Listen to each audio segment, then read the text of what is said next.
जगन्नाथपुरी के एक राजा थे। कहते हैं कि नित्य जगन्नाथ महाप्रभु का महाप्रसाद उनके यहां आता था।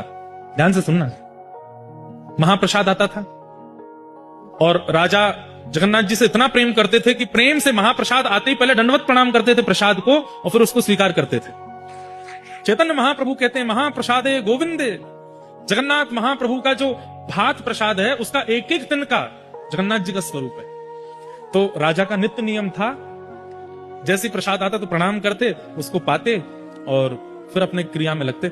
लेकिन आज वो अपने एक मित्र के साथ में चौसर खेल रहे थे और चौसर में ऐसी बाजी चल रही थी कि अब अगली बाजी में पता चल जाएगा कि राजा हार रहा है कि जीत रहा है। तो राजा को तो अपनी जीत प्यारी, तो पासा मल रहे थे।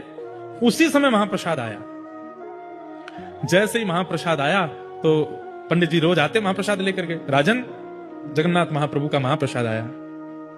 तो राजा इतना ज्यादा ध्यान लगा करके खेल रहा था, उसने एक हाथ में पासा लिया, महाप्रसाद को प्रणाम किया और फिर रुकिए अभी लेता हूं, और फिर से पासा खेलने लगे। तो पुजारी जी को नित्य का नियम तो पता था राजा का, लेकिन आज का जो व्यवहार था ये पुजारी जी को अच्छा नहीं लगा। बोले बताओ पासा इतना जरूरी है, वो चौसर इतना जरूरी है कि महाप्रसाद को कह दिया रख दो, पाएंगे? थोड़ी देर तो पुजारी जी वहां खड़े रहे, लेकिन राजा हंस हंस करके खेल रहा था, इतना मगन था उसमें। पुजारी जी प्रसाद वापस ले गए अपने साथ। जब खेल पूरा हुआ, राजा जीत गया, हंसा, उठ करके अपने मित्र को हृदय से लगा, आज तो बड़ा आनंद आया खेल में, बड़ा बढ़िया। थोड़ी देर बातचीत हुई, मित्र जब चले गए तो राजा ने तुरंत पूछा वो महाप्रसाद आया था कहां है? तो सैनिकों ने बताया, पंडित जी खड़े रहे थोड़ी देर, पता नहीं, फिर ले गए अपने साथ। राजा दौड़ करके गए पंडित जी के पास, बोले आज आप महाप्रसाद वापस क्यों ले आए?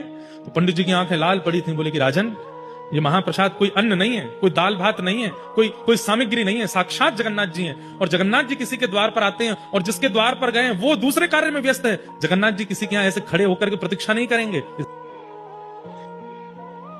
तो सब ब्राह्मणों से पूछे, अगर कोई व्यक्ति द्वार पर खड़े ठाकुर जी का अपमान कर दे, अपना नाम नहीं लिया, ये राजा का विवेक देखो, अपना नाम बोलूंगा तो ये लोग अच्छा अच्छा बात बताएंगे, अपने लिए ना पूछ करके किसी अन्य के लिए पूछता। तो राजा ने कहा अगर किसी के द्वार पर भगवान आए हों और जिसके द्वार पर आए वो व्यक्ति ठाकुर जी का अपराध कर दे, अपमान कर दे, तो उसका दंड क्या होना चाहिए? हमें उसको क्या दंड देना चाहिए, ये बता दीजिए।